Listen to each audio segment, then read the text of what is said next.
By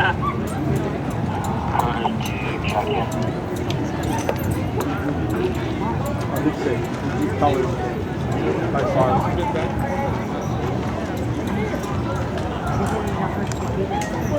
Oh yeah, they go work for you. You got them all hooked up already. Yeah. No, that's fine. Log. Budweiser. Beer. Get them cakes. Oh, you think they got that illegal whiskey in town?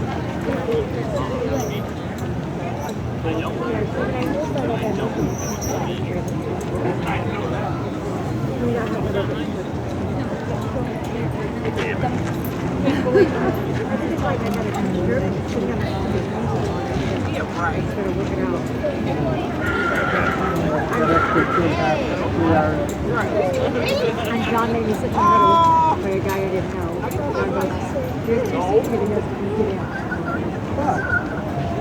I didn't want to sit by a guy you knew.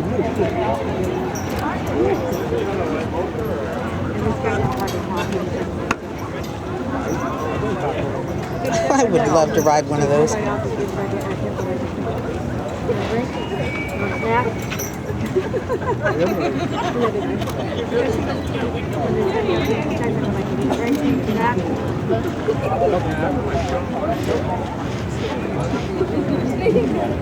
I tried that once.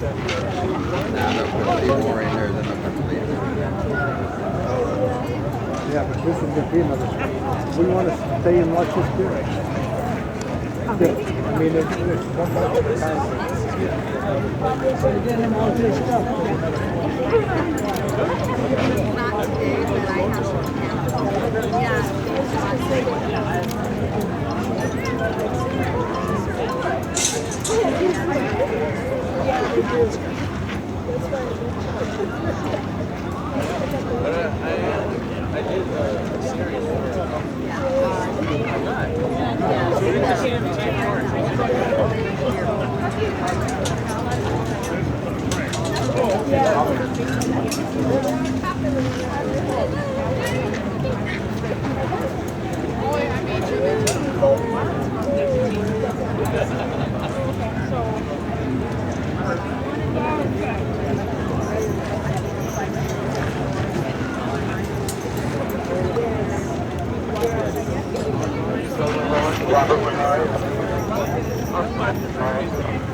Is he?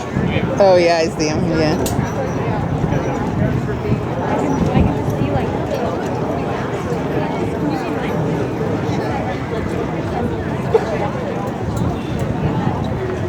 All right, welcome everybody. How's everybody doing out here at the Light Fair?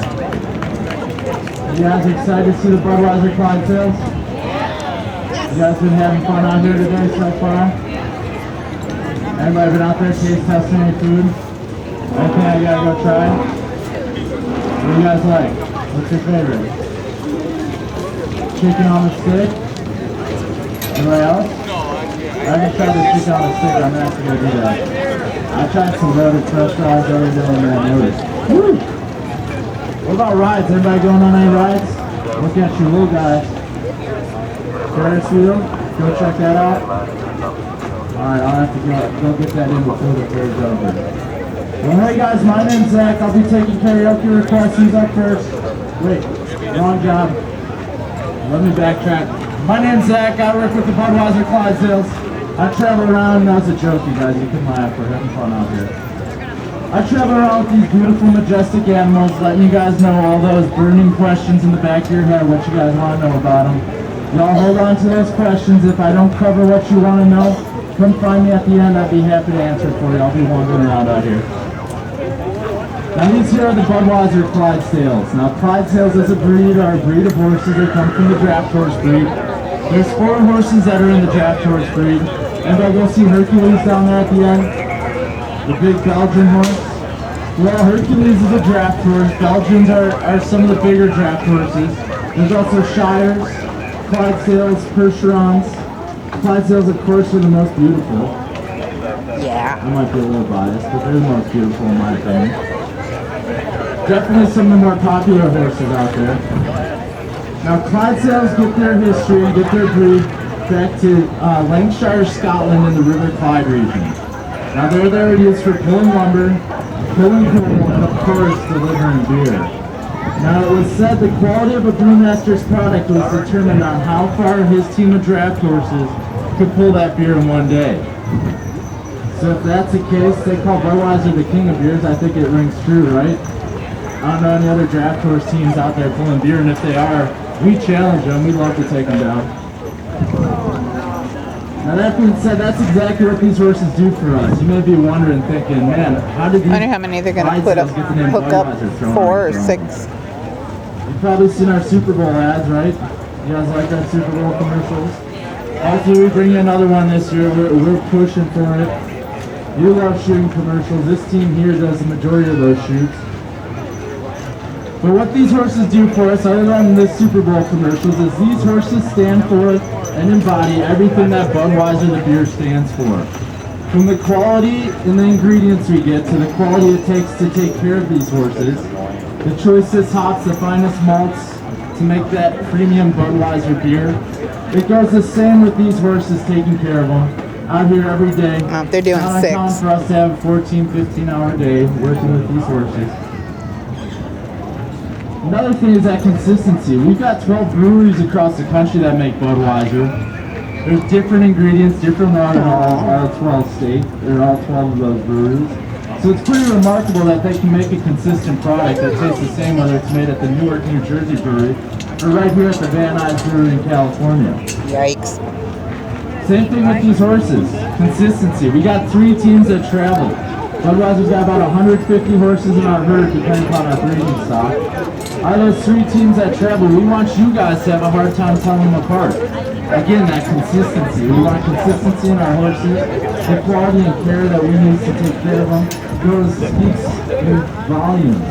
The consistency of them. You guys should have a hard time telling them apart. The only way we can is their personalities and little individual markings that we picked up on over the years. Look at the W right there. Did you get a picture of the Dalmatian? We've been traveling on the road for over 83 years as a Budweiser Clydesdale. Don't go over there. He's like, come get me, Daddy. The Budweiser Clydesdales is a historic day in American history. It was April 7th, 1933. Does anybody know what date that marks? Anybody out there celebrating with us? The end of Prohibition, that's right, sir. On April 7, 1933, Prohibition was repealed. Of course, Prohibition repealed the ability for us to make alcohol and sell it. Now, during that What time a of Prohibition, face. we didn't close our doors. It was August Bush Sr.'s goal to keep his brewery family employed throughout that entire time. So we made other products. We made a Bebo Cola, a malt beverage cola. We made a hot tea. We even sold our yeast as a baker's yeast. Basically, we sold all the pieces of the puzzle. You could take that home, mix it up, do a little weight and fermentation. You have yourself a nice little Budweiser homebrew. Now, on April 7th, when that date was ended, Prohibition was repealed. August Bush Sr.'s sons, Adolphus Bush III and August Bush Jr., wanted to get their dad a gift to celebrate the end of Prohibition. Now, at that time, 1933 cars were becoming pretty popular. They're pretty expensive at the time. They said, hey, Dad, come outside. We got you a 6-horsepower toy. You're going to love it. We looked at him and said, boys, how stupid can you be? We barely got out of Prohibition with our boots on. We can't afford a car. What'd you go buy me a car for? Well, he came outside. He saw the original 6-up hitch and fell in love. And from that date on, April 8th, when that first case of post-Prohibition beer came off the lines, we threw it on the back of that wagon. That 6-horse hitch took that beer down past the Rosie Street right next to the brewery, spreading good cheer as they went, and of course taking it to FDR, the president at the time, in the Washington, D.C. White House. And from there, the Budweiser Traveling Clydesdales were born. We've been on the road over 83 years. We do a rigorous show schedule of about 330 days of travel. On average, do about 200 to 250 shows. Now that being said, our herd's about 150 horses, again, depending upon our breeding stock. We got 3 teams that travel. Those teams are split up by region. We've got an East Coast team out of our Merrimack, New Hampshire brewery. We also have a team out of our flagship brewery in St. Louis, out of the brewery there in the historic Bush family stables. Horsey. And then of course we have our West Coast, Best Coast team, the team that stands before you. Our movie stars, 6 of these guys have shot commercials before. This team here hails out of Fort Collins, Colorado. And we cover everything west of the Mississippi, like I said, doing 330 days of travel. Originally, when the team first started traveling, we would travel by rail. There's a whole lot of Bush history with rail cars. Definitely go check it out if you have the time. Nowadays, we travel by semi-trucks. You see the 3 semis sitting out back there. That's how we travel in style. We got 2 trucks for the horses. 6 horses go into one, 4 into the other. All these mobile stalls you see standing up here, they're homes for this month out here at the California Fair. Those are all going behind the 4 horses. Now the 3rd truck is the equipment truck, and that's going to carry all the hitching harness you see these guys wearing, as well as that original 1903 Studebaker wagon standing back there. Now you may be wondering, how do these horses get out onto the road? Ideally, how these horses are going to start is at one of our 5 farms, our breeding farm. Now our breeding farm is called Warm Springs Ranch. There's a picture of it back here behind that pool. You find posters sitting in front of it. Go check it out. If you guys want to do a tour out there, you do have to schedule them ahead of time. But our breeding farm, Warm Springs Ranch, is in Boonville, Missouri. It's about halfway between Kansas City and St. Louis, right outside Columbia. And that's where we keep all our studs, our mares, and of course our foals. Now out there, every year, we're going to shoot to get new show caliber horses.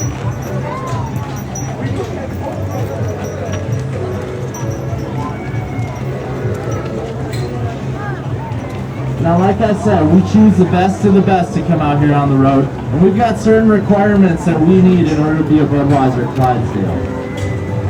Now, first and foremost, all these guys out here are males.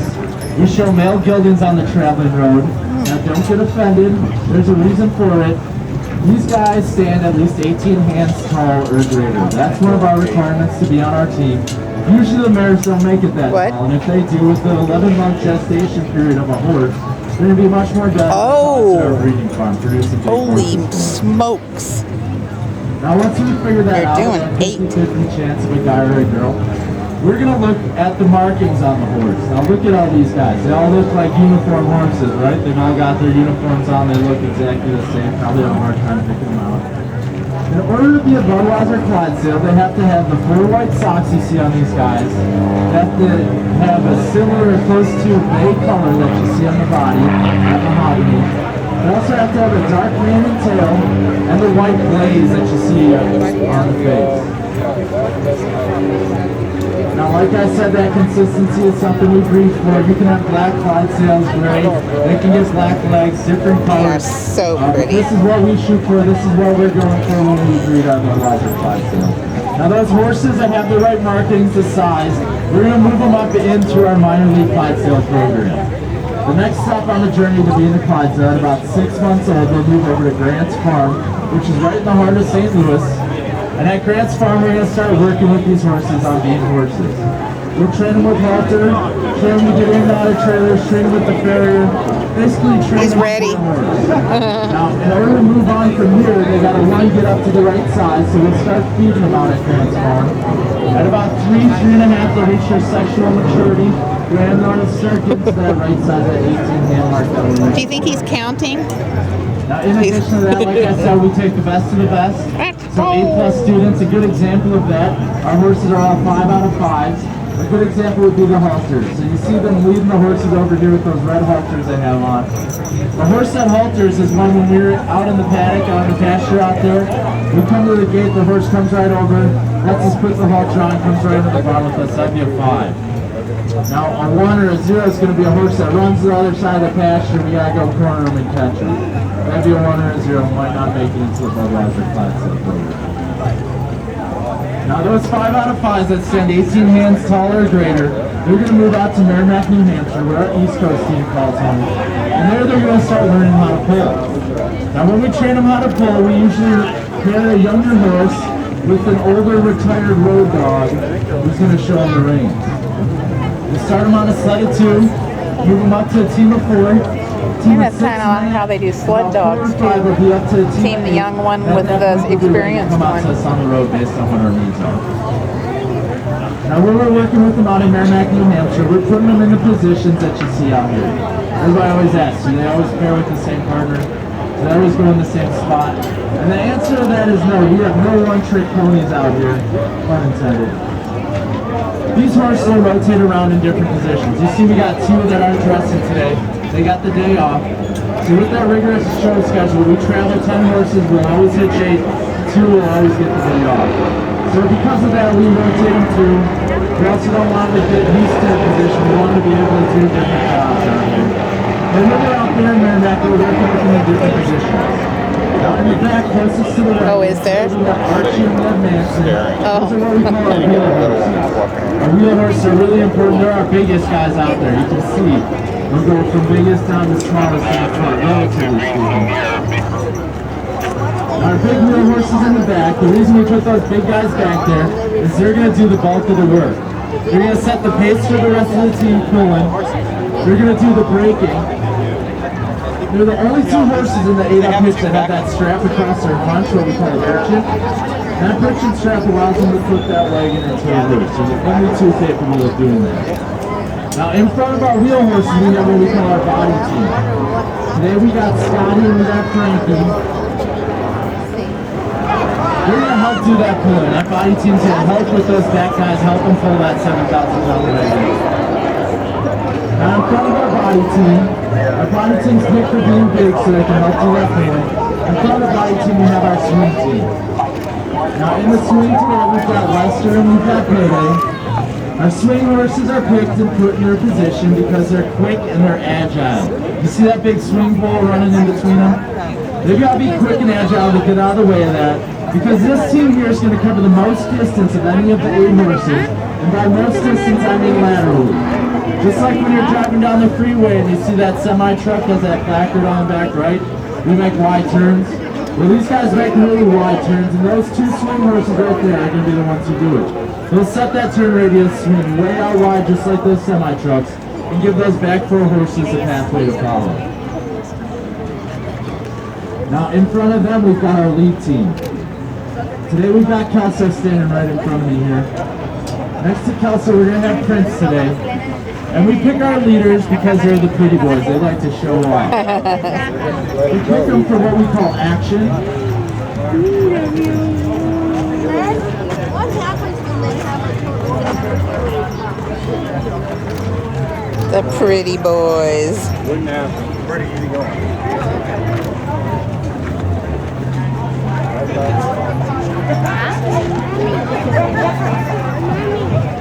Now, when we say action, we're talking about their gait, the way they step. And you want these guys to take off here a little bit. You'll see these guys out front get a pretty high step.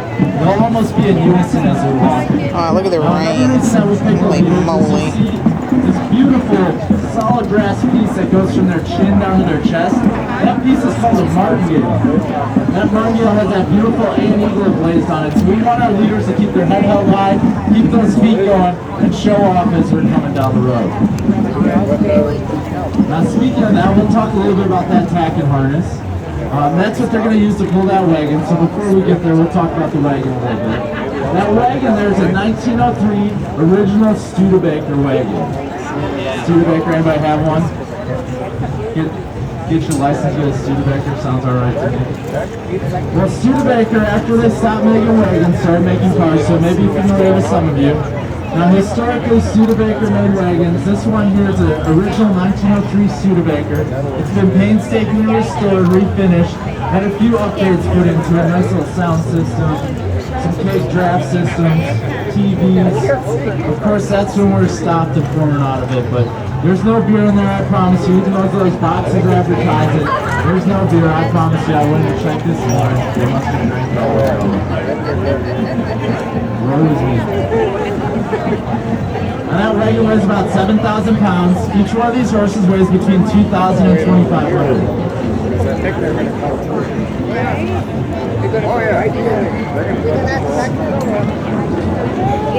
So that wagon, 7,000 pounds, they can all pull about 2.5 times their weight, so they all weigh 2,000 to 2,200 pounds. Easily one of them could pull the wagon, definitely two of them.